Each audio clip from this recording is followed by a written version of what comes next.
భోజనంలో గుడ్డెట్టారా, గడిది గుడ్డెట్టారా? అన్నం తినేవాడు కోడిగుడ్డు పెట్టడం ఏంటంటే బుద్ధి ఉందా లేదా? చదువుకోమని లేకపోతే వెళ్ళిపోమని చెప్పండి. కొడుకుడు కోసం వస్తావు నువ్వు. ఈ గుడ్లు లెక్క రాయాలి మాస్టర్లు, వాళ్ళ కర్మ కాలిపోయి. చదువు చెప్పక్కల్లా.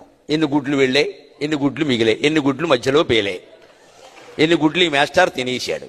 ఇంక వీడు చదువు ఎందుకు చెబుతాడండి? అసలు పిల్లలకి భోజనం పెట్టడం ఏంటంటే వాళ్ళ భోజనాలు వాళ్ళు తెచ్చుకోవలేదు, మానేమానండి. అంటే పిల్లలకు భోజనం పెట్టి పుస్తకాలు ఇచ్చి యూనిఫార్మ్ ఇన్ని ఇస్తే వాడు చదువుతాడా? శోభనం పెళ్లి కొడుకులో మంచం ఎక్కి కూర్చుంటాడు. ఎందుకు చదువుతాడు వాడు? విద్యార్థికి ఎన్ని సౌకర్యాలా అవసరమా? చదువు రావట్లేదు ఎవరికి, భోజనాలే వస్తున్నాయి. పైగా అందులో బల్లి పడింది, పిల్లి పడింది, పడదా? ఆ వండి పెట్టే వాళ్ళకి డబ్బులు ఉండవు. ఎక్కడి నుంచి ఇస్తారు? ఎంతమందికి ఇస్తారమ్మా? ధార పోస్తారు ప్రభుత్వం వాళ్ళు. ఎక్కడి నుంచి ఉన్నాయి డబ్బులు? ఇక్కడ నీ డబ్బులు పెట్టి నువ్వు చదువుకో, నీ అన్నం నువ్వు తిను, నీ బట్టలు నువ్వు కట్టుకో, నీకు ఇష్టమైతే చదువు. ప్రభుత్వం పని ఏమిటంటే, ఉభయ తెలుగు రాష్ట్రాల పెద్దలందరూ వింటారు నా కెమెరా ద్వారా కాబట్టి చెబుతున్నా, ప్రభుత్వం కర్తవ్యం బాగా చదువు చెప్పడం తప్ప పుస్తకాలు ఇవ్వడం, బట్టలు కుట్టించడం, అన్నం పెట్టడం కాదండి.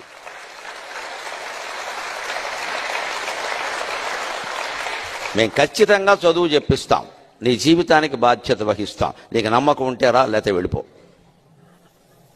ఈ మాట అనే దమ్ము లేదు ఎవరికి. ఎందుకంటే అందరికీ మళ్ళీ ఈరోజు రాష్ట్రంలోన గరికపాటి నరసింహారావు గారు చేసినటువంటి వ్యాఖ్యల మీద రాష్ట్ర డిఎస్ఎఫ్ విద్యార్థి సంఘంగా మేము స్పందించడం జరుగుతూ ఉంది.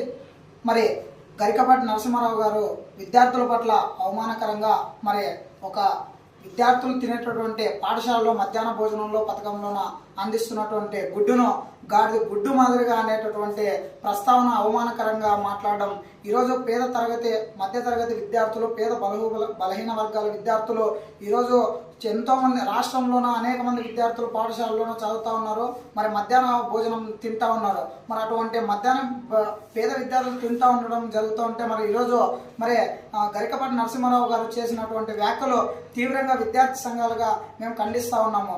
ఇప్పటికైనా విద్యార్థుల పైన మరి ఏదైతే అవమానకరంగా మాట్లాడారో, విద్యార్థులకు పుస్తకాలు ఎందుకు, తర్వాత గుడ్డు ఎందుకు, అన్నం ఎందుకు అనే విధంగా మాట్లాడడం చాలా దౌర్భాగ్యమైన పరిస్థితి. మరి ఇప్పటికైనా గరికపాటి నరసింహారావు గారు విద్యార్థులకు బహిరంగంగా క్షమాపణ చెప్పాలనేసి డిఎస్ఎఫ్ విద్యార్థి సంఘంగా మేము డిమాండ్ చేస్తా ఉన్నాము.